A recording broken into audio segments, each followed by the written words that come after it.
ama sa penin tun la video na bezo si na bonu bin tibai ve khaksamia ikuru pesak ahi to kilhonin pesak no tai mandiu kidia bin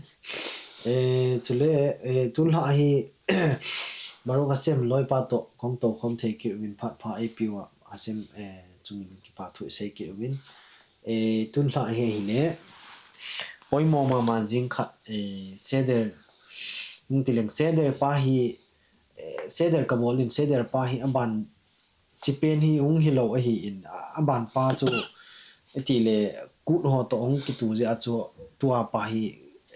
kong bolo hin tin ai bi chom le ai bi chom le ani nia bon bona ki bang tho tho hin tin chi chu loi pa koma ka sein ai le ai no pe kin in tua kan sei diu chu le tu na ka khau lim na diu chu he le power of speech kampau kiti pa hi kong khau lim diu hin tin kampau apoi mo dan le anasa dan le danger dan abona yung sei diu hin ama sa penin kampau poi mo dan pa hi mi pi te het din na het the a simple pen ding in na fe ama sa penin zo se bangin khak samya ngodim le sim kha kal chu kut mang thei dinga ha se ne koi je in ma sa in ama chu thangwa ne ti ma sa ovin question o answer pa chu tampita the hen the in ti chu thu je ang sei the dong je ang sei the a hin na ala thu je vai se hi la chun chu hung gil wal dinga hin koi ma cha mo mo imat lo du hi je a chu dong thei pen sei le han dong thei pen ti phat a chun pe ya mi him zo sin a het thei pen ding sei le han ala kampau ki ti hi alo pi dan pa hi ipizia hashem in pathin in it's a kampau thena pa ai pi u ham ti pa chu na velo han leisi da hin thil chili hi thil sim dung zu ya hin hashem in asimin ni chola achun domem ki ti na ma sa pe evil asai phot levan domem a hin somea kha hin khai a hin abana chu medaber ki ti cho domem ki ti chu piam ta hele a hing theilo achat theilo song lei ti hoi domem ti in non living things english I say na science on ki sim khain ni lai wa chun joy domem ki ti in abana chun chomiak ki ti in chomiak che ipiam ta hele khanglin thei a hi wanga chu a namun chon theilo ama chama chat theilo ti la in chomiak chu abana khai ki ti chu piam ta hele na chon le thei hin na nei thei khanglin thei ti chu gan cha ho na kin abana alas na pena level hung sang pen chu medaber akiti medaber ti chu koyam ta hele apau thei ti na hin amo hi le level khat che ina gi hiu chu agi hi naw he anin pena kuna asang pen chu level khat ina gi hiu chu ale ipc a chu hashem in mihim te hi a level ali na pen asang pen chu koi hamata hele aji chu Genesis ay kasi ita pa nga chu mihimpa le menu kuma wang abu na chu simzo si chu nga vai na hom thina dingu ti hai wang na bu e chu ichi wang na bu pa chu itilam dol a chu mihim in simzo si chu nga vai a hom thei ding ham ti ai chu hi chi pau theina tha anei pa zal abo chu vai a hom thi wa hi ati chu ale chi zal a chu hashemin ei khotu zal uwa chu simzo si chunga hi vai I hom thina tha pa chu ichi pau zal a kampau thei thu sei thei zal a chu ilungel sei do theina khatle khat ke ho tu thei ilungel mi koma sei pi son thei ke pa nai danai sei pi thei zal a chu ichi pa chu sim dang zo si sang a chu 11 hung sang a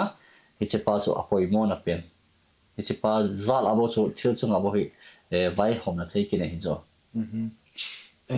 ahoyin iti cho introduction ta banga definition ta banga simple ta an se hindin abanin chekit lewin akichi je na ngin a question in set kining katin a question di hi tun pau kiti hi sa hong a pau thein na sa pau to emihim pau ki ba lo thu hin sa cho a pau dan mong ake tu thowin na ai le mi him pa pau pa to sa pau pa chu ep ake hit lam dang na ham ei mi him ho I pau thei pau language in ei pau hi pasati to akip hi na ipiam pau iti ai le ne na cho neo khat nan sei chin din neo khat akip chin zem hin na sei nung nan cho atha zo na pa na sei nung nan mi him te to gan sa te pau chi song le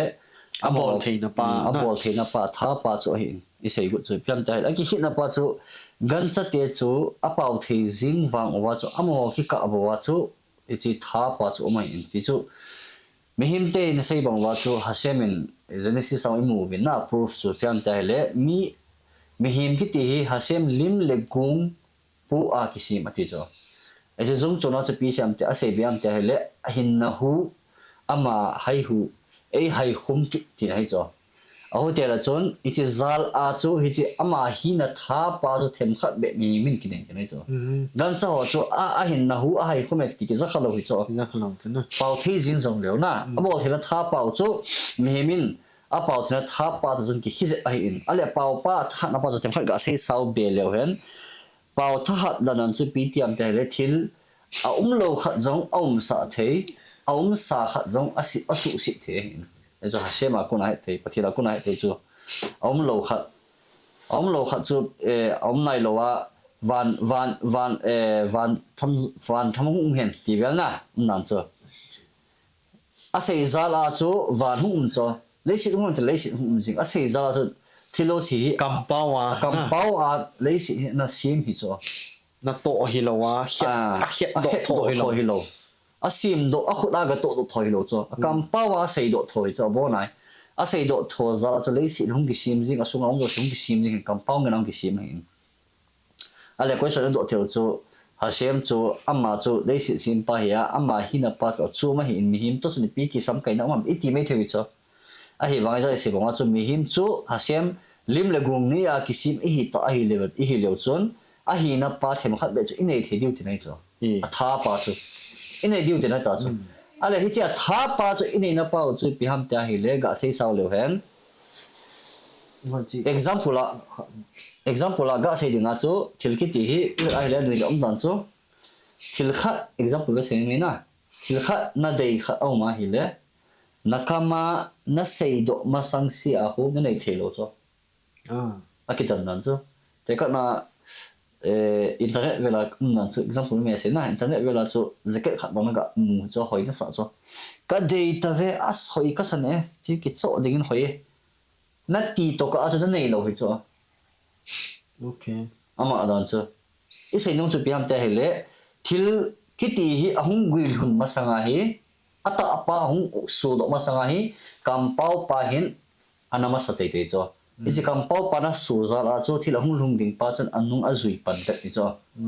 na sei do lo wa hi la chun gui lung nei lo ding tinai chu isi e ho zong thil om nai lo khat do sa the nau tha pa hi chu om nai lo nei nai lo pi cho nei nai lo chu leisin sim ta banga chu nong lo khat do sa the na chu ikam pawa kuna chu na sei za la chu hung do the cho ka de na ti zal nei me a chu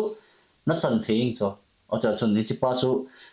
na nga hi nai lo khat na nei nai lo khat chu na ngai the lo cho om nai lo ta bang cho na concept me ta bang cho e wanga chu na sei do za la concept pa lunggel a ngai tua me pa chu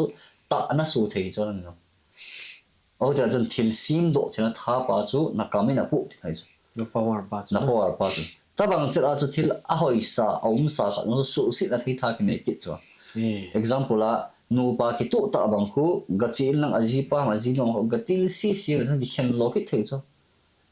na ala chun nu pa ki tu ta kha no ga su si thei ala chun chu thil om sa a hoi sa ki sa sai sa no su si thei ki na chu mo ta chami him kam pau pa hin thil sim theina tha le thil su si thina tha ha shemin anei tabang che chu mi min jong inei uvin ki chu gan sadang ho to sim dang ho to ki hi naw che pa che chu hi e ti pa chu a hoye mi power man dan kam pau poimo dan pa chu in sei pi tawin chi chu a poimo le jing chi chu abana koi san tong hong ki tu din tin chi tu chunga topic mo ki hen na chi pa chu an sei do di chenin vì lệ muốn đăng cho cái bọn việc đó thì tôi đi hồ sẽ hệ ingin bộ sĩ cái bên cái nào mong sai na sập bông xin anh hệ thêm là nạp nít tầm bằng mình đào mà chính vì ông lệ aban coi sân pa cho hết chị điều cho cầm bao danger dan pa cho tun hai sei gut uhin ki ven ni dan pa cho sei gut uhin chi pa cho apoi mo pe hin tin chi pa cho na gel chi win nan a koi son cho ban ban hong chi din tin tun a koi son ban chi ki ta le hin rav hon ti de rav dang hon ti cho nan rav ho in asura sei nawa tam zo ya sei nawa ho gi lo na sei nawa elo le mi dang mo na sei na mi ching gon na sei nawa mi ching chu a pau lo min na mi ngol cho kam ta me ki ti cho em nga chu a do di chu I kam tam ma na chu a ki ngol ling ham elo le I chi no mai le a ching lo sa chun kam lo min ta leng hin a ching hi ndam na che pa chu I piti ki het thiam mi a ki veng ta hen lang mo pau te le ching tong ki lo di hin na a sei dan wa chu a kam ta mai le mi angol dan ki hedo a hin na ai le ki veng pa chu angol pa chu tun angol le lang ki veng ta hen lang hin a ki veng ji mai yang chu a ching dana po tai na chi pen chu nếu chắc là đây xây trên là chúng na anh chỉ bắt chú gãi hiểu chỉ là những cái chú thu xem thêm khát gãi xây lên na thu xem khát nào tạ khát lẽ khát bu or hot sa dikin kiti hi ao min lẽ khát bu nào tạ khát thu tiền khát sen Andrianus kiti Greece lẽ ho khát anh min đang lại khát xuống Greek thế na lẽ pa Maya hin mini hi akinil ho ne ti cho akinil ho hin khat pa hin apan na chu piam tele pau tam ding hi a hoye ti khat pa hin pau tam lo ding thit bia zo ya hoye ti cho kinil hon ta cho leng pa mai kinil pa cho leng pa cho ngai hop wal ta en ho ngai ti ai poi kam thu sei tam a phai ti pa hin na pan sat na pu fin gi pi ne ti ta cho la khat pa hin ding do a sei ta cho ve tang leng pa kam pau a phat chum dan ni ve tang thu sei za la hi na leng te in zong thu sei thei lo ta leo iti leng vai a hop zo liwa ma ti cho ale mi thi khat long chu a phat na thu a I sei lo ale kun a phat na he dit ta ha ai lo ale mo nu khat long chu a hoi dan pa na ka ma sei lo kun a hoi dan he dit ta mi chan hop se a chu kam pau hi poi mu a hi ati ta cho leng pa long chu na sei cho di be se ati cho a di be se kam pau hi om lo wa hi le pia mi hima ding man thak na na ti ja ai lo wa hi le mi hima ding a hin thil lost thei tam pi ong ti wa cho leng pang di sa ta cha okay nang to win ton thip bia om pa hin a phai na tin nang in nang pan sat nan ki sei tan ta cho ana kha pa hung ding to aga ti le khat pa chon khongai ti I thei lo di lang pa a hung ta cho ala leng pang I pi ding a mi thu sei lai na kha tan pi ta cho ala khat pa chon leng pa ken na cái phần nó point chú cái mình chọn cái này rồi cái mình chọn chú bảo đinh thì phải cái mình chọn hiện thì chỉ cái mình chọn chú bảo áp phát xuống đan ba cái gì hiện na à lẽ cái mình chọn chú mang chọn thịt bia đinh ba chốn mình phần lúa hiện thì rồi mình thịt bia cho phải thì mình chọn bao thịt bia mà phát nó ba chú xây chín ngay chú lo thì rồi mình chọn cái mình ngay chú lo bây giờ cái mình chọn mình bị nhiều thì rồi ala khat pa hung ding do thit bia oma phai ti pa chung ding do api siam ta le ha sem en mi him ki ti hi leila kami pin na o ai pin hi chi thit bia ding ti ai pi e poi ti cho ipi ji ai pi on ta he le mislia ki sei na prowa ki sei cho prowa sei cho prowa bung som sa som le ko na cho thu sei tam ki ti hin mi thu sei tam ki ti hin ki pal na atu te tin thu sei tam lo chu mi chinga hi e tina ki sei ti chu ala amana hil chin na ti hil chiram ta hele thu sei lo ding tina hi pu in thu sei ding a hin la mi chung thu sei lo ding tina hi e ti chu mi chung thu sei na ding a chu nakam na ki hu ding a tina hi bo ve ti chu hi chi pa chu ka pan sa na hi bo ve ti kan thit bia thit bia paulo kia pau thelo ho bang hi ti ve te ka sei kha poi ti cha ana chi dung ja dung ga hil chil nan to an sei pa an sar pa chu na akam tam pa chu mingol hi jing ham a paulo pa chu mi ching hi jing ham e ti pa che piam ta hele kam tam zong le mi chung thu a sei lo po a hele mi ching hi jing cho mi chung thu na sei twai i sei pa dung ja sei hele chun cho nakam tam zong le mi chung thu sei na dinga nakam na ki tu tang zo na ki ven zo ai le chun mi ching na hi jing cho alang khat langa kam hlom le zong le chun kam hlom pau be lo pau do sun suna mi bo sei sing chu mi ching hi ki lo cho a ho te la chun pau iti ipichung chang pa chu na sei ngai ham iti na sei ding ham koi thu na sei ding ham ti pa chu na he khem thim thi a he la bo chun ichi pa dung zu ya chu ching lengol ki he ing chu a hoi an chi cho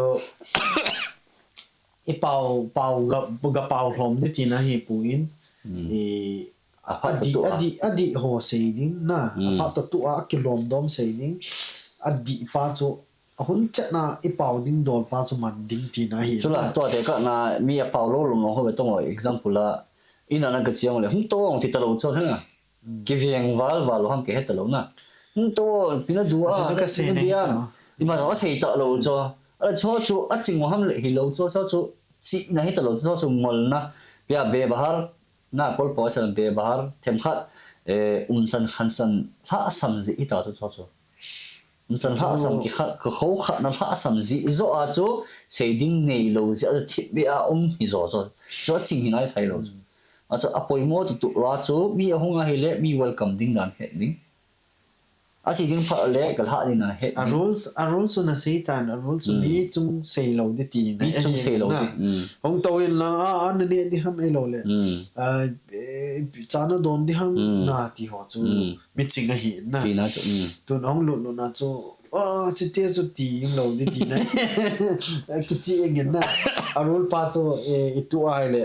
a di ngin tun a ki chi be na ngin le khu be ke un tin mi thu chi kha no min every na le lo wang chu ke he pu in na ti sa in a khonung a thi pi in na mi hi na kam thi pi ti cho henge sa chun a khonung cho thi pi sa ka bon a khonung a hol hola lai o me lai chane phatai dia a hol do cho wanga chu i kam thi pi in ti chu hiện là cho tuần bảo mà rồi trong hiện cho đã tận tin tôi gầm lên cái gì đấy cái bị tôi cái mông này ô tiếng họ vang cho cũng thì lấy cái lò mình hiện na ông làm cho cái gì chỉ lúc mà cho gật cầm bao gật tiếng nên nhưng ông buồn thì cái bài hiện trên lầu hiện tin na thì cái hiện là ông tuần Israeli tuần do mà thì cái bài tại sao cái thì mông những bao họ thì hiện adang ong thi tam pi umin na cha kama pa thi kiti pa chang ge kal hun the na pa chu ai lo le chi pasuk mong e ho pasuk pa hi thu chi pa hi khaw mong ngam ai lo le e biti ne hil chin diu ham ne na tora dum zu ya kha am chi pa chu hoi e chi ipui pa te hoi mi ching a hi da na chu a formula khat azui ong min na it's a formula pa chu le khabu aram khal kiti rabi moshe khaim lu cha to no asing ama formula se na chu ipsiam tere to ai se pa principle chu principle iti phala chun thil neu cha thil tam ta ki khai khom na bul pi pa chu principle kiti chu acha tampi se cho chu na ga het sang chu la ya bul pi pa chu ne het a formula pa chu ne het ala chun thilo sin na ka kha the na ta chu ichipa dung zui a chu ipui pa teu hin email chi thian ding wa chu ong ko yo hin na aram khal na sei na wa nga chu pi sem ta hele thil neu thil them tam pi ne het sanga principle khat le ni me ne het a hele a phachum zoi ti cho te ka na sum apum pia la parsa ki tholo sa na pu sanga ATM ka khana pu le kilom na wa zo lang ding la ki zen zo ta chu la na ATM chu pe khat lo cho la sum pum pi khat chu chan vela sa khat na pu le sa nga chu na ki tho lo sa na pu sa nga chu ATM ka khat pu le na de na la chu la this is just saying na hin tin ale chipa chu to ai sei pa hi principle la hin it's a principle pa hi ga thilkiti ram kha man sedan thilkiti hin ram kha lo rabi no destar kiti ha na rabi eliyahu eliezer destar kiti ha destar kiti ha ma pa hin asai na chu thilkiti hi thu ki sei ho hi apola na vetting a chun meaning um be lo hin na ni zong le na khul thu pha le thilkiti meaning nei lo um poi ti cho tabanga chun to sai in a khonu thi pi in mi hi mena kama thi pi e ti ho zong chu iga ya la chun chu mi him khat le ga vetting a chu okay iti me theu cho wang ga khul thu chin piding a sa khonung to mi him kampau ate ka khel khelo ham Achichicho. Chasanga chun watsa ogin to watsa in ogin a thi pi ji mi himin na kampau thi pe ti to Kilom chana. kilom zo chula til ki bang zo ole o ki bang zo chula na te ka na watsa ka la cho watsa ato la to thi ma ki mo he lo cho kro ta hung pau khat bo ki hi a ki ka ji cho na a te la watsa na kampau thi pi chula e pi deng watsa kampau thi pi watsa da kampau thi pi ji mi him na kampau thi pe te le kilom zo hi cho ale pi ding a sa in a khonung pa cho pe ji a hung te ka ham ti pa chu ka hol thu le hen a thi lo pa chu a chumin ga hen lo tu di le hen na ichi a khonung pa ki ba na pa chu chun mi him kampau pa ki ba na pa chu ka ba ta di le hen sa khonung hui ve da hi le kha ve a chu na nu hu na rap mang thi ta lo chu le na vu khom jing hi lo le chun mang thei da lo chu na le ki mo man ta lo chu a khonung hu mo man ta lo chu kha le chu kha chu len ta chu sirum len ta chu tabang chala hu mi mi no kampau a khat le kampau a su hu mang ta lo hi e ti nai chu echi apete se dia a sign den ta na a sign den ta sign a khonunga echi a chu kha a lei su lei a keng nung ado ta banga chu mi him no kampau pa chu kha le a su do a hila chun echi pa chu effect nei ta chu Sei hile nang sei khata. sei kha to chun effect ta chu mang ta lo chong nui mang thei ta lo ka sei hil te lo chun kai ma chan ite na sei hil ka sei hil ne ngai da mo ti ba a gel ta lo cho la na sei pa bo chu la ya e bi sei dia a lim ti dia mai lo le a sign ti dia he chi pa chu be den ta hi a chu ki nui mang thei ta lo cho mo tu ja or khota di ki ping siam ta he le ana la no chi to ki sam kai ding a chung sei chu pian te le thu hi ka sei do a kunin ka thu sei hin ka chunga vai a home ti cho pi sei nung na thu hi sei do akuna mi chung thu kha sei khata la chon na sei do ta chon na sei do kha ta ji a chu na mi sei sit pa chon akiza son a hi la chon lung hang thei ta cho a lung han thei ta ji a chu na in kina ding na nok lo ta ji a chu na no na da lo ngai dam na ga thum ta cho ala koin vai ho mang le nang no na da lo ngai dam na ga thum chu la ala koi hama vai hom ten na tu sei na kampau hung po do pa chun vai a hom chun na chunga a hin la alang khat langa chun thu hi ka sei do ma sangin ken vai ko hom me ti chu na thima a chu thu ki ti hi I sei do ma sanga hi e in vai hom na ki ne hi na la thu hing sei do a ko na ko assign ta a hi zi a chu hi chi izo ai sei sa in khonung akisu mang thei ta lo banga chu mi himin a kampau hi anui mang thei ta lo tina point a chu sign a khonunga thi pi in mi himin a kampau thi pe ti pa ong te ka cho ale tora a ta bang thu tu ki mu am haya ki mu am ta hele tora do chu tora ka bai hat pon na alang pia mu thei chu piam te le proverb to sama khon ki mu in proverb application am ta hele le hinna le thina ki ti hi ileya ong me ti chu Ilea omin koi tabang hichi angai na achun aga ki lo ding ai du chu asila ngana sei no mai le aga pa chun ni ding a phala na sei no mai le aga pa ni ding na aba na sei be na achu koi tabang akam le ale ki tu tang achun a hagau gen thei ha sat na kunin aveng mit zoe ti chu te proverb ki sei na te hili nga ki sei na chu pi ki siam te le koi ta bang hin khunom de achu hin khunom de achu akam ki tu tang he na ti chu ta chu kam ki tu tang pa hi isana poimo ham ti pa chana yung sei pi nun pau chu to ai sei pau chu sai na khonu nga thi pin mi hina kam pau thi pi e ki ti pa chu thi i ti pa jo sei banga chu na sei banga chu thi ti pa chu ta sa pa hi ga thi ta hil pa ki sei na hi poin na thi ti pa chu chu literal ta a sei na hin in la tem kha iga hil sau dinga le sun chu na nga dinga gen the ha sat na hung pang thei tin hai zo na chunga vai hom ti lo le na chunga ham sit am khat na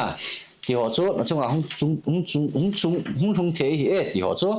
e hil nom na wa chu chung sei zo a hoi le zengin ki paam le zengin ti chu a hello tampi de hin sign a khonung to mi kam pau alo la kam athi pi pa chu tun Bible Torah anung zuya an sei chenin tunong kenong ka kichi chana ka het pan hin tam zon ne het pan diu ka ta sanin kam pau pa hi ase manga chu kam pau pa amang lo le khon sa khonung amang lo pa chu aki ipu pa ten an het jiwa chu chi ha ti sentence pa ano uma hin na ti pa cho a hoi le jing an sei hoi au te le na ban question chiu tin au te hong boi ki ta khat ong ni ipi tun sei tai mi chung chang pa chu sei ko iti ai le ipi sei phalam ipi sei phalo hi dam le na ekam ai lo le ikam hi iti a formula ong te ni hi na lam pi khat chu ikam hi iti ki tu tang ki control the ni ham na mi tam pi khen ka sei na hi pu na ma ho chu mi chung chang sei mi ho nupi hen lang upa heong le thu dang akisei point na mi chung hi ti te chu hi ti wa hi ti te chu hi ti a ti isei lo chu sei ni lo yek ta bang no mi na i vet na hai le mi chung cha mi kisei ma jing ai le chu lappi i pilampi in ki bol le chu ki hai san the nem na ti lampi chung te nin ti lo se lampi o min na dang het na lampi chu ipi ha me lo le ipi chung chang he sei phalamin pi hi sei phalo ham da ti join sei ti le a hoi question chuna che pa hi kha khamem te mi ching mi thima ong na kin yen lao hin cha ngai dan thum ong pi do en o kho cha de kim chon ngai dan ni a hin pu do en pele yo it's rabi laser pa pu en ngai dan khat ong pu do en na la o kho cha de kim ngai dan ni te chu ko vet a hi la chun chu mi min mel chi dinga so ha sawal so khat chu hop lin homin khat chu hop nga hop cho a hop dan pa ju ga sei da le na ga mel chi ha sawal dinga hi ja cho hom hop lia ki hom omin hop nga ki hom omin in la rabi elezer pa po pele us le khabwa ki sei da na chu pi ki siam te le hop thuma hop cho ma chu mel chi no pen ka san ke a dinga na mel chi no pen ka san man sei da chon thil ke ti hop thuma ki homin mitzwa au me de cho mitzwa sei phal ti chu mitzvah ti pa jon thupi ti pa jon pathin thu taw na ho na mi wang na bu ho cho thupi a hin e cho hop khat a hin a hop ni na a chon mutar ti cho sei phal ho ti cho sei phal ho chu piam ti la mi khat ani ho na ding ham ai lawa hele thil chi sa mi chung chang hi lo thil chi sa te ka na japan a tsunami a ome thil chi sa cho pai mo be lo sei lo ho lo cho sei phal cho ho lo cho thil chi sa khat na sei pa chu mutar chu phal mai me na a hin athum na a chon asur sei phal lo ti chu piam ta le mi gau sap mi sei si zorenal thu sei na to chat vai ti ho chu category thuma khen cho aso mitzvah oma mutar oma asur umzo ichipa thum ho chon het a hila chon English a pa se dira chon thupi seidinga thu kipi yana apa athu anina aso sei phal ho ahin athuna sei phal lo ho ahin ije thum chona he khen the a hila chon na mel chi the a hila chon chu ije dung zui a chona seiding pa chu na gela ije category hol a chu hoi lai chu pangam ti pa chona gel the a hila chon chu ije pa chona sei the pa chu ije category pa chona he khen the lo a hila chon chu seiding la selo ding na het momo din ti ma chu ije pa chu ke ve da na so hoi pen na pe gel hồi là hồi thì formula ba cho hồi tun xây đinh thu bị họ cho hết tạ lòng lệ xây phal chân bé cho na xây phal chân bé cho hiện này hết tạ lòng lệ xây phal lô họ cho apoi mùa rồi na xây phal lô họ ba cho hết tiền ngay cái viên tiền ngay xây lâu đi hình na thì đang cho tun mi trung trang xây lâu lệ gạo sợ gạo sẽ thì phải là bồi yên em hoàn toàn nan in liền này vậy na na ai bị phim bị tiêu vậy na in gạo bị phim tiêu hồi is dia good morning boker top ti tamang in mango vin che pa hi ahoy lâu thế zing na tôi na ban pai coi son pai không giàu đi ai lẽ tổ thang hoi na em tiền ít tiền bao vị anh là cái chỉ anh là cái chỉ biến na chỉ hay ham đi cái gut coi xong có cái gì ấy na em cái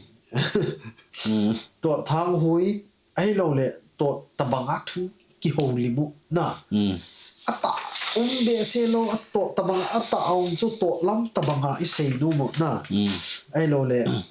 khang khang à chỉ biểu đạt cho ai lâu lệ thu ta ba hình xe na upa hong i Việt Nam lệ cái hồ hộ tổ tập bằng nó chỉ như na thu ta ông thì bị sẽ hình na chỉ ít chana phalo ham lâu lệ i PT sim phát niệm na PT hiện lắm đam thế niệm tu hàng 2025 về đại na chỉ chúng vào long hồ hi ấy hồ là hồ cái phụ lúc ông hung hi mấy thì tiền này cầm hộ hồi lâu ra tiếng cái gì gì ấy thì lâu lệ thì lâu lệ in tiền phải lệ anal point ít chỉ dấu lâu dịu hòa hi tầm bằng yêu hầm na thì ba hi nếu khát in xây trên là chun hỏi in thế khi mua đó là vang cho chị tổ sát này cái hiện lo bây chút ta ít xe hi lệ tổ lệ ta ít tiêu hơn na tổ lệ ta cái măng gì cho ấy chỉ phải ông còn hay thiếu cái gì roots hết ngày hen na roots bây giờ ta bằng những sụt thêm thì phải hết ngày hen là cái mô dung duy ở chốn roots phải cái phát làm gì sao na cái phát làm gì bây giờ kan sei dis bây giờ cái phát lo tại lệ thu hi hồi là mà xây đình đàn phải hết lâu cho bây giờ hết tạ lâu gì vào chỗ cái phát làm gì vào chỗ thu tạ xây là mi luôn hàng khăn đình ham thì phải cái chợ gì vào tổ thu tạ tổ mix cho là chỉ ba chỗ hơi cũng nằm cái hi lệ bao bài lắm ít hồ tam val tạ gì vào thì cái gì longel đàn mình longel là thu hi tin xây lần hỏi in thì phải ít giờ thì tạ lâu cho bao bay lắm thì chỉ cần yang bao bay lắm thì phải chọn thì cái gì shortcut trong thế bên nào thì cái xây thì có bao bay lắm thì chọn cái xây sau bay tạ lâu na xây sau bay lâu giờ chỗ bao trong thế bên nào nó xây ba hồ thì chỉ có bao bay lắm thì chọn để có anh example liên tuần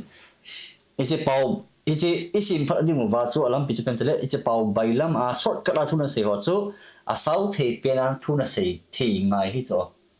tôi example năng question năng lệ độ ta leng la me a Twitter về thì chỗ bao sau in sẽ là gì xây đấy mình Twitter về hiện trên này PT chỗ bao shortcut cho shortcut cái xây cho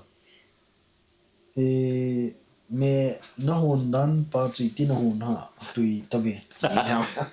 gan kan kya na cho cái kya na cho na chỉ bài mẹ tụi ta về cái gì sang à chú bảo sao anh sẽ đi ngã chú na ít dia mẹ chú cái mà cái lại xin cái hai na hai lại gì cái lấy lệ cái hà giống cái hiện thấy tập bồn hơi chỉ chú bùi hơi chỉ chú cái lấy ham cái thấy tập bùi mẹ lại kia nó sổ ham gì ông hệ chỉ bị kia này lệ kia tháo đi là cái chú short form sẽ là mẹ tụi ta về thì này cho tui ye na tui nó thì này cho em bảo sau đó nó không xe là chúng chú gã xây đi ngã cho nó xây ba chục bia tu lại khang gã xây được cô cái mấy thế cho em bảo tao bằng cầm bao chú ít giờ lâu thì lâu bị chú ít giờ cho mà tu lại khang à cô em short form như nào short cái này xây tạo gì vào cho mi ông nó cái ba sa đinh bằng à chú cái ba thì đó tôi cái na tui em mấy chú thì short đó thôi rồi mà quay chân mấy hôm tiền thì cái ba ông biết rồi cho cầm thêm mà nó xây mấy đó nó bớt tạo choว่านั่นเนี่ยพอว่าก็เลยยงกับไพ่ตันดีๆไงพิธีทำนั่นเดียวเลยนะแต่ว่าจู่ก็หักมาใจว่าจู่สิป้าจู่คำสาวนั่นเสียจู่แต่จู่นี่ตั้งไว้ขังเจ็บมาจู่ไอ้คนจงล้าไอ้สัตว์อยู่จู่ล้าหัวเวลาในกิจอันนั้นชี้หิจู่แต่ขณะสันไล่เลี้ยงนู่นนี่หงเทมูอยู่หัวเวลาเขาอ่ะจู่มานั่นเสียดีเลยที่นั่นเสียดีล้าจู่สิเขาคำสังขารเสียดีเลยที่นั่นเสียดีฮะzan lai leng nu ka hin ngai wal e tin hai cho ne ra hi chi pa khu a sei sau thu hi bo cho a sei sau zan lai leng ne hung them o gen the ki e bi ti sei te ha kamong zo poi na ya ji vo sau ta ong sei cho ala tu lai khanga a ki hi chi pa khu ni dang lai khanga kam chom cha ka hin ngai wal e ti pa khu sau ta na hin sei a hi la chon mi chana sei zal a chu thu pa chu i che ka hin ngai e ti pa chon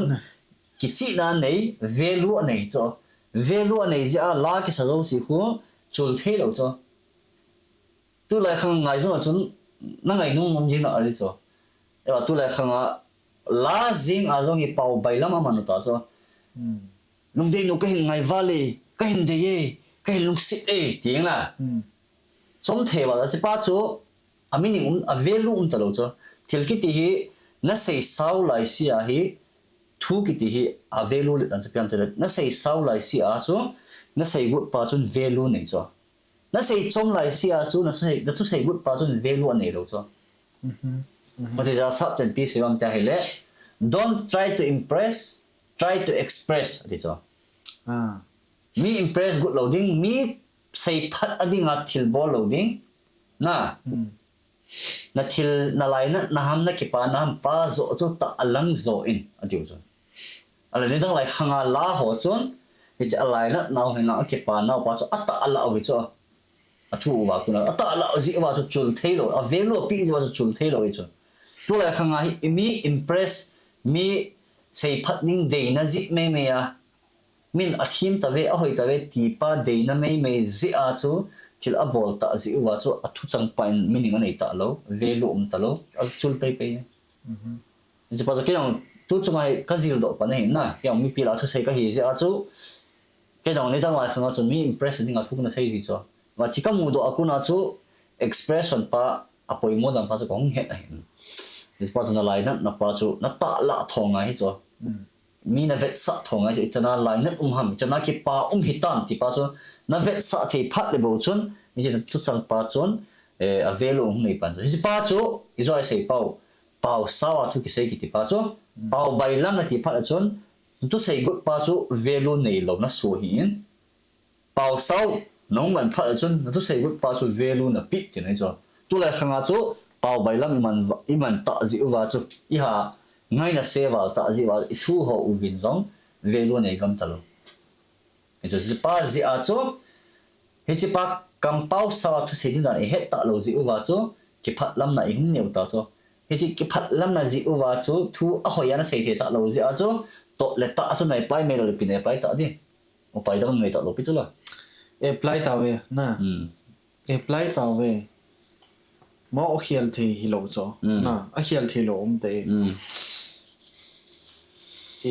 question so a hial thelo je den to thang hoi chu azang zangin ta lang le chi chun i tabang thil phalo alu theilam elo le thil phalo alu thelo ham fe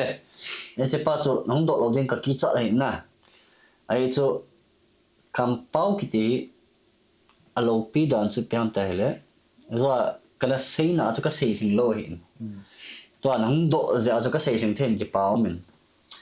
kam pau ki ti pa hin mi hin mindset ti da na lung put pa chu a helam dang jing thei cho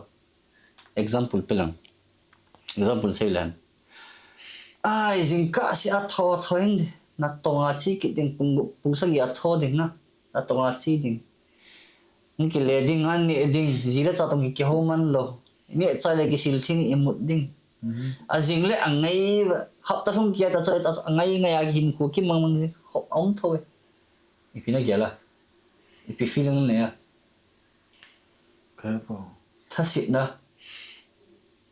sit nom cho influence hat dan cho tamang kampau to tholeng ka influence pa chu ka in til khona pa chu ichana hin hui tha sit hitam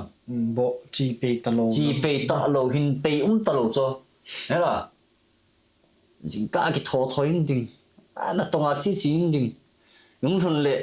an ni ning ki siling im ding hi jing ni si ai bol ki bang robot ki bang in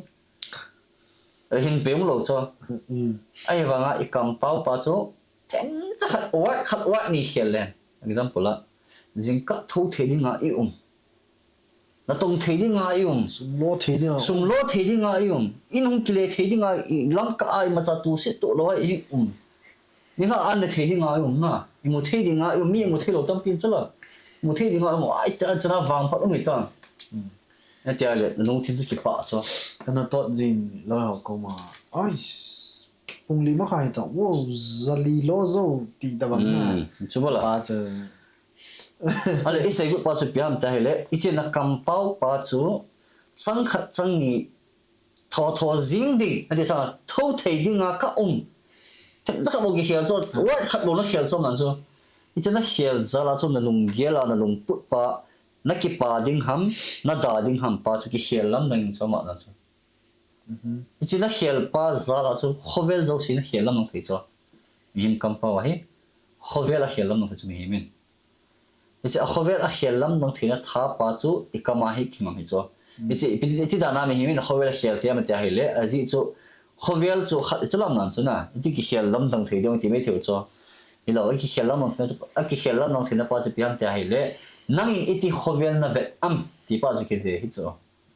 ichi lunggel na nei pa mi khan khat dong le hen leisit ami ho a phamo thei wale ti me thei na khalang de dom chan leisit ami ho a pha thei wale ti me thei cho ale pyong ki hit na a lung put pau ki hi cho khat pa chu thil hoi langa ve thea khat pa chu thil asilanga ve cho ichi ki ka abo chu a ki su lo zi a chu khovel chu khat izing zong nen chinia po do da na po ta chu ale pya ki ngam tele kampau a ki ngam cho jena kampau pa chu na man tu thim a hoita hi ding banga subten optimist ta ana man thia hi le chon chu na thil vet dan zong a hoilang bo na vet thei di cho okay na thima ni chi pa chu thanei dan a ha dan pa kampau ki ti pa hi na a lo pi dan pa chu tun to thang hui a phat lo dan i chunga ong thun thei dan pa chuna sei ki I na to thang hui ka ti chu kam phalo I man pa ei chunga ong lian thun theiam ei lo le thung lo ham tun example in peteling mi atam zo na ki man diu hin ki mat na nga ka sei poi example mai me neu cha khat hin na real life kana mung katu tamzo kana experience kha tu chana denga na khen khat hi hege cha te ana hoi the cho mel hello mel khel hello ne na chan cha hoi dan ti a sei ai len alang pia akisu lo nu min na hi tabang ho au de la sei pa chu ata sei chu na ne na if ti da na chu ai lo long su the ham ne na tun i compound ja hin e chunga hin ka mu da na i compound zen e chunga hin e apalo hi e pa ma lo in thong da ta tin hong le a hlum the ti pa chu na e ka mu in chi pa chu to thang hoi pa chu to compound phalo pa chu i chunga hlum the ta ma am e lo le hlum lo ham ti pa chu hlum se pa chu hlum thei a hi nai sei banga chu ka sei tabang a chu ka sei masat pa chu sei sao lo ji hin ka sei pa chu piam te compound pain hovel lo si a khel lam nang the ka ti pa pa chu ikimi konvel si a khel lam na he iti pa point chu hing ni tho tho na concept pa chu na ni se pa ma ma chu ni khan khat nong zui a chu mi hing ki ti pa na sei pa point chu tem khat ga e pe te sei da ga hap sao belem mi khan kha ahung ke sei phat wal a hi zong le ta a compound polel na ki thei cho a compound polel a chunga thil si hung thei ti ho e ke sei phat wal ji a chu mi cha dang ho na example me sin mi cha dang ho chu ga dem ji a chu ama cha chunga no hung thei ti om thei ke hin ni chu ho zo si chu piam te zo sei bang wa chu compound pa hin effect ane na he se da compound pa chun effect ane kyu hilowa he se da compound pa chun I chan a na lunggel a effect a pi am pa a chu ki ve hi chu he se na compound zi a chu mi hing ki ti chu he de chu piam te le akamai sei do chu mi lungai sei do lungai gel chu mi chu mi khat na mo na mu da khat no khu na phat ta ve na ti thei chu e wa chu ta ai lo pi chu na kama hoi lang na sei thu ya lunggel a chu a lunggel phalo pa nei thu thu hi chu na hi chu da compound to lunggel ang ki to lo wa a hi le a hi ngi a hi le chun chu na compound pa chun pap langa si ta chu adela den ra chu chi na lunggel to na compound chu ang ki line to phat level chun hi chu da compound pa chu thil hoi thil phalanga hi chi thei pan chu asilang tiong le ta azu na zang na e wanga na lunggel to na compound pa chong ki tu lo kha ni hi le chun chu a chum chum hi ta chu na ko lo langa chu leng do jing thei chu u ti ji am ki sei phawa hong hu ama hi na lunggel a ko ki het u chu ta bang mi ka hi ka pha ve poi ti a ki het u chu min wa kama chu thil pha bo a sei ta ji u wa chu ala lunggel to ki bang ta lo hi ji a chu pa so pa langa chi ta chu lunggel to compound ki kal tu a hi ta ji a chu thil ki ti hang ki kal tu pha thil pha po ni ngai lo cha in cha pa so concept kha hin na compound pa po pa concept kha in ala to ai zo ai sei pa chu to thang hoi iti pha la chun mi khat naga sei sit ai la chun nan chu naga sei sit la chu na sei sit pa chu pa hi asangin na sei gut wa sang je ba hin mi tam pinamat lo me the hin ai jo pizam tele kabala du ja sei dan wa chun mi khat chung sang na sei pha la hin chung langa khu thu tan vai hon te khon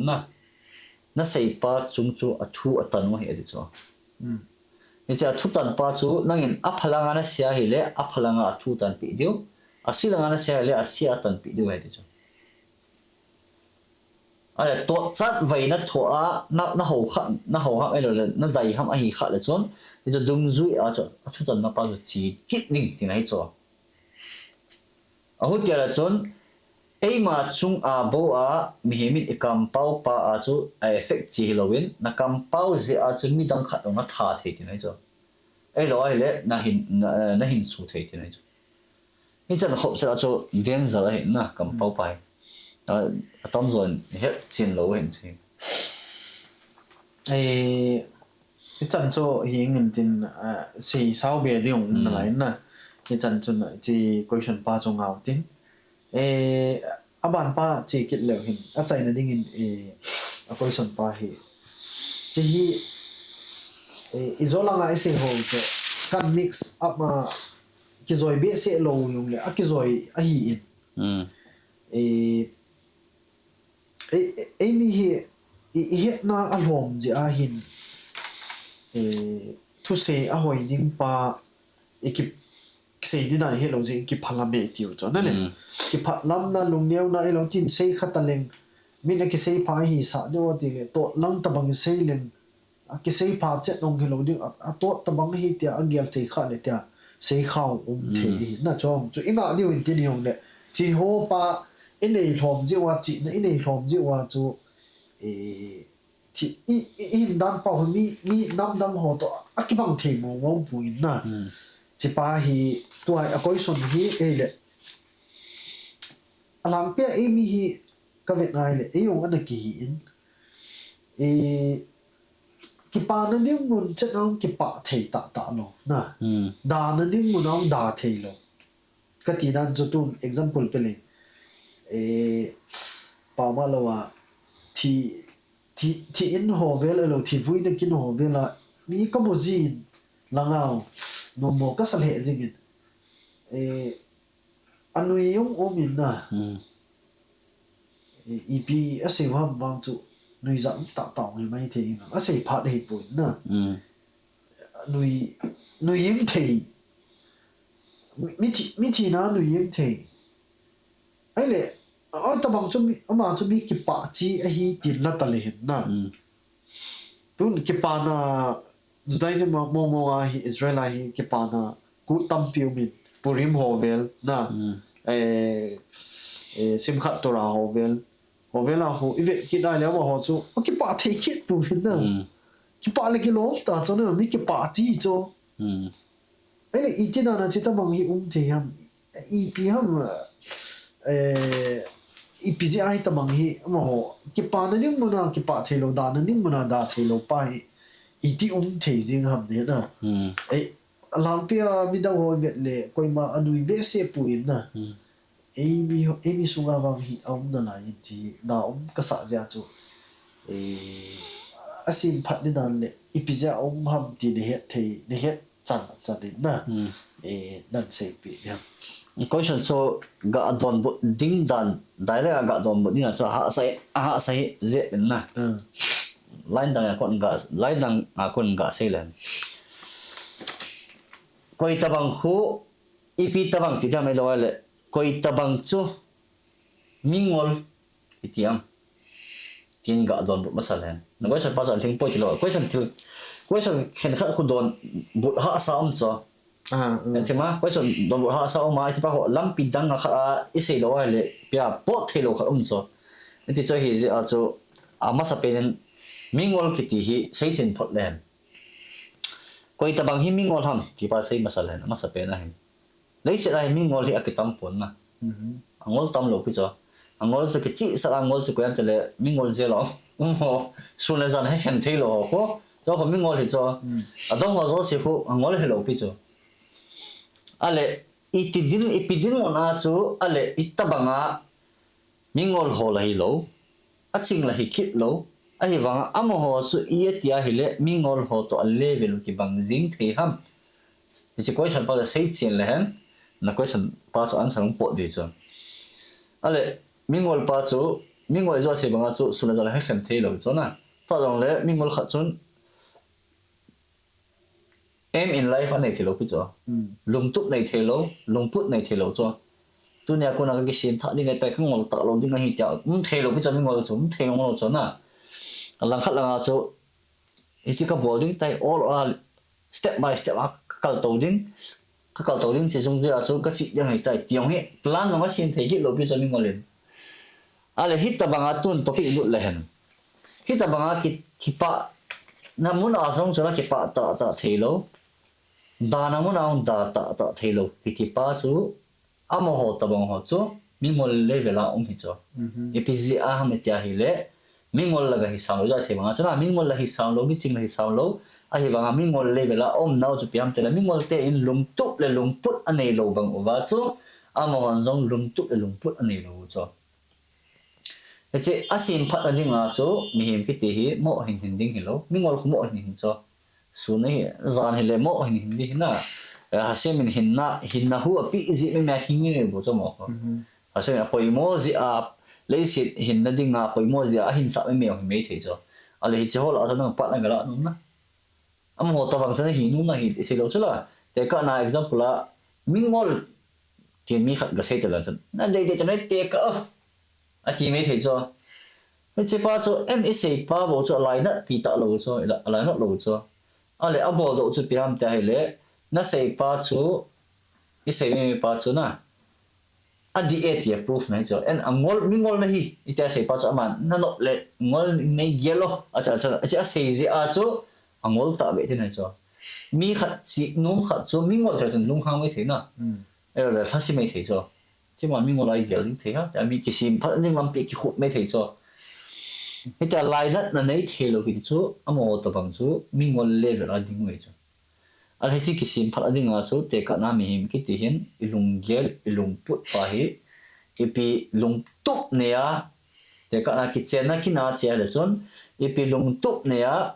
tôi hay cái chuyện nó cái nào cái gì đỉnh hả, epi em cái lùng túc, nè, cái lùng túc cho em thế đấy. Mi cái chuyện là in nào số cái chỉ định cho nó lúng túc chứ là, ở lúng bút pin này ngay không, na mindset pin này ngay, ta bằng đi mà chỉ phải pin mindset am là kiện định tiền là chốn, mong nó là mua bao kỳ pa sa ngay ấy, thì chỉ bảo cho nó mindset này ngay cho, chỉ cho ít thì mong nó là mua bao kỳ pa sa ngay ham, ta nó không hiểu phải chốn 1 2 3 4 5 6 những cái goal thằng ta cho option cho, thì chỉ là cho khắp bên bên hình à, thì chỉ bảo cho nó kiện à, thì chỉ bảo cho nó chỉ ai là chốn lùng túc le lùng put này pum a chu kin kha chi ni hi ta chu hi chi za na chi the a hi le chun chu mi ching ni hi ta chu mo cha la chun ki pa na ki pa thei ding da na din mun jong le na lùng túc to na lùng put pa chu na hei túc a hi le chun na thil bol na chi na pa chu a hi ding bang ta ti sei da na chi na lo pa chu a min hu pan di chu hi chi pa chu lùng túc le lùng put khi các bạn in này thấy lâu gì vậy chứ, mi chỉ mà nó chỉ mấy tâm cho, nó mua sắm ra chỉ mấy, cho tao bảo cho ít giờ lại xí bảo cho mi chỉ cái thế này lâu chứ, à cho ít chỉ ta hay lẽ ilung tụ lẽ ilung put pa bể chứ, khéo lắm năng gục ngay na, ít khéo lắm năng tính tới xây ta bên, ít cam aki ngắm hình, ít cam pa chứ, khi bảo là cái gì, ít sang aki hồng ngay cho mình cái gì, nó sang anh cái hồng pa hi apa war hat nó chút biar ta lẽ kitil khona them ho bang ko ta changa ka bol thei di ta na sei do pa ho mi chi pa hun effect tam pi nei cho pi am ta hele na lung gel ana gel pa to hin na lung changa ana gel pa hi he chi ke ka a hi agui zo the a chu na kam pau bo hi chu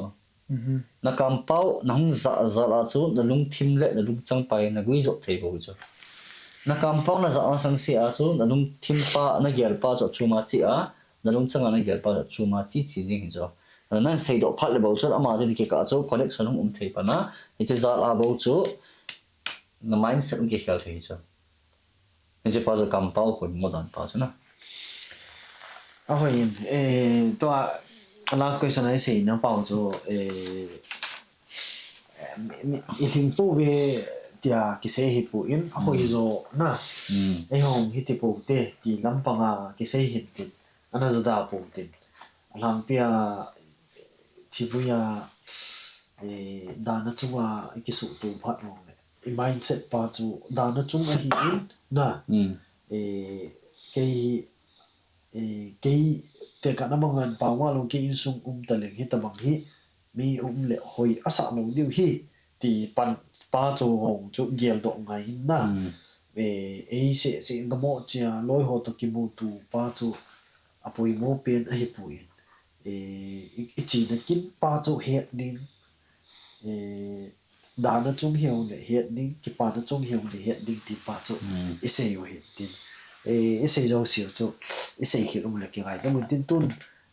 loi pan last message a ni pi te chi chung changa kam pau thu a chan thu a ase nu ong kha le sei sau tin chi chu a chai na hi ta tin na